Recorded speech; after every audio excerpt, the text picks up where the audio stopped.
In the ecosystem of online political commentators, few rivalries have grown as large or as public as the ongoing feud between Destiny and Hasanabi. Why is it that we are not allowed? Like, why is it that no one is allowed to have any hobbies beyond whatever your immediate hobbies are? Imagine, yeah, that was Marlon. Imagine if I was like, you come in here and you're like, oh, look at this Warhammer 40K figurine that I painted. And I'm like, you nerd, you suck.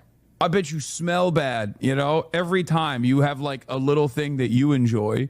Okay. And I was just like, burn it with fire. Like, calm down, man. Hold on. I don't know if anybody's put this into words.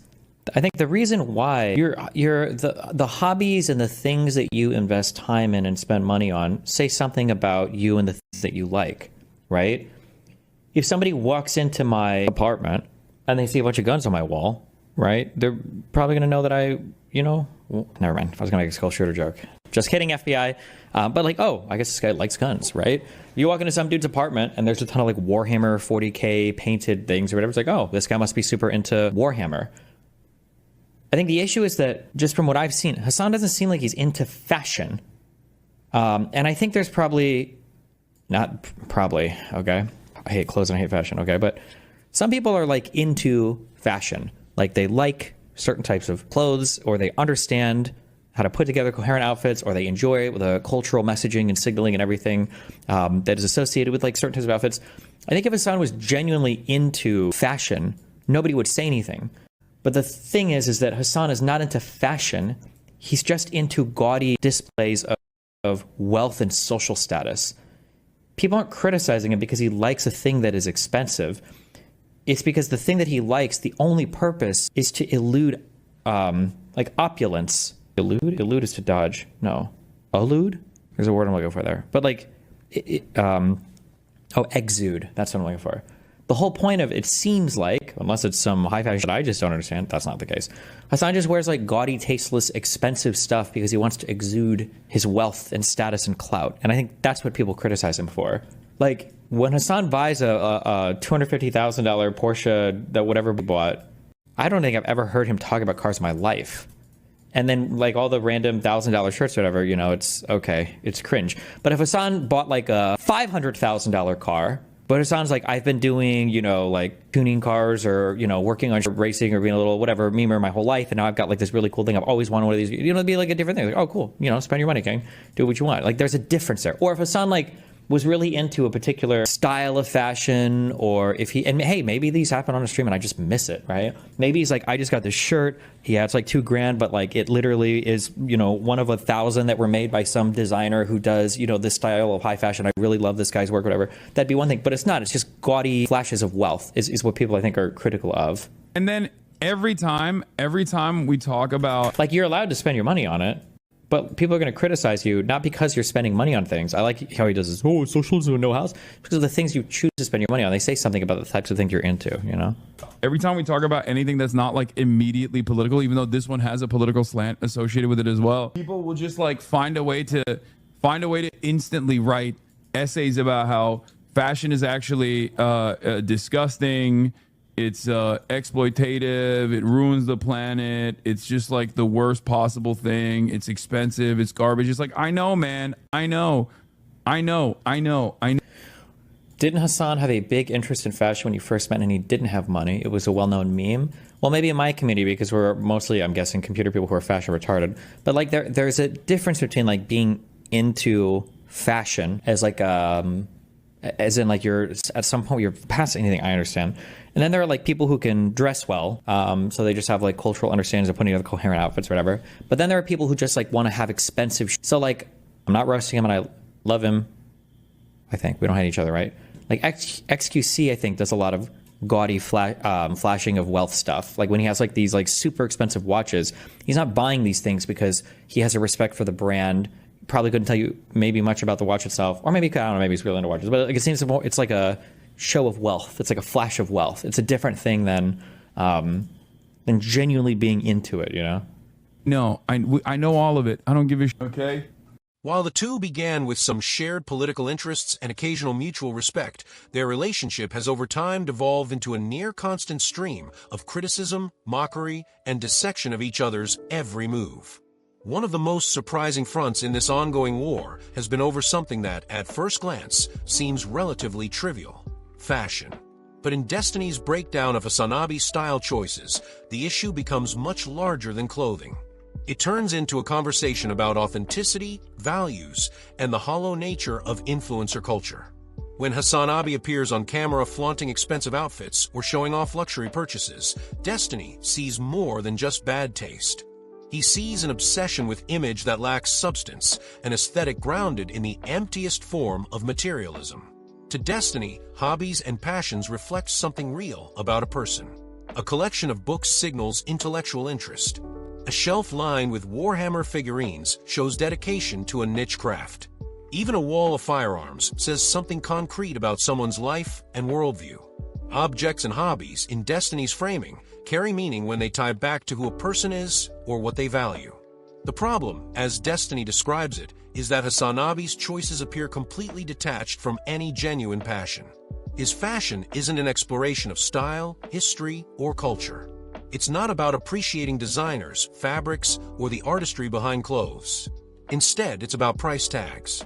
It's about the easiest, most visible way to scream wealth into the void.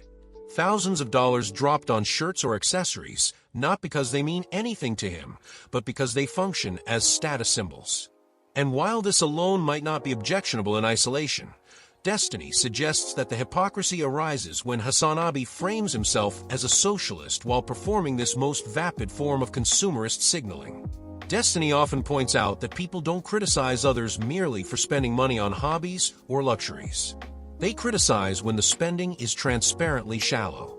For instance, if someone buys a $500,000 car after years of working on vehicles, restoring engines, or cultivating a genuine love of racing, that purchase communicates something real. It's the culmination of passion. But when someone with no apparent interest in cars suddenly buys a flashy sports car, the meaning shifts entirely. It becomes a stage prop, not an extension of self. In Destiny's mind, Hasanabi's fashion choices fall squarely into this latter category. This also ties into a larger point about influencers. The modern content creator is under immense pressure to expand endlessly. It's not enough to just play games, stream politics, or share opinions. Every corner of one's life must be commodified and turned into content. That includes fashion. A luxury brand purchase isn't just for the buyer anymore. It's part of the persona they sell to the audience. In Hasanabi's case, Destiny interprets this as yet another performance of clout chasing. The clothes aren't for Hassan. They're for the perception he wants to build. Destiny also emphasizes that his criticism isn't rooted in a disdain for fashion itself. In fact, he acknowledges that genuine interest in clothing, design, or cultural aesthetics can be an entirely valid passion. Plenty of people collect sneakers, vintage jackets, or rare pieces of designer history. Those collections have depth. They represent knowledge, taste, and dedication.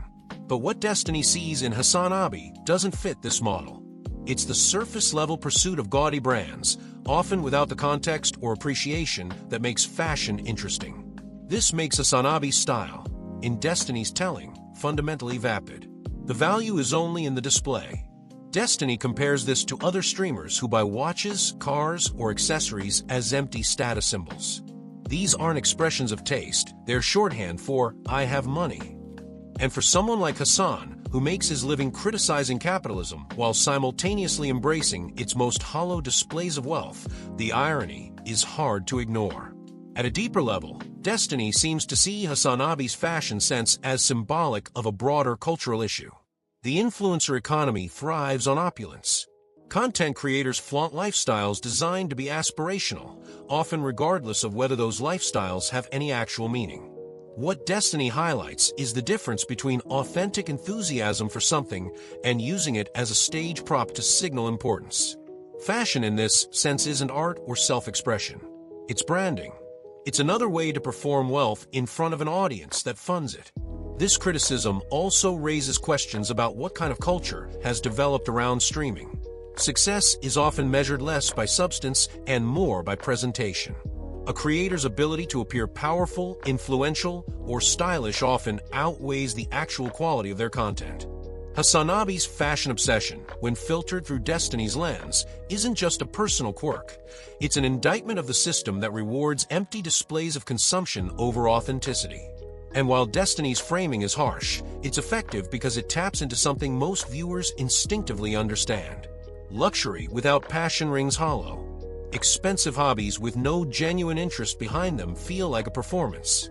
And when those choices come from someone who claims to be critical of the very system that enables such extravagance, the disconnect becomes even more glaring. The irony is that none of this means Hasanabi is unique. In fact, Destiny paints him as emblematic of a larger trend.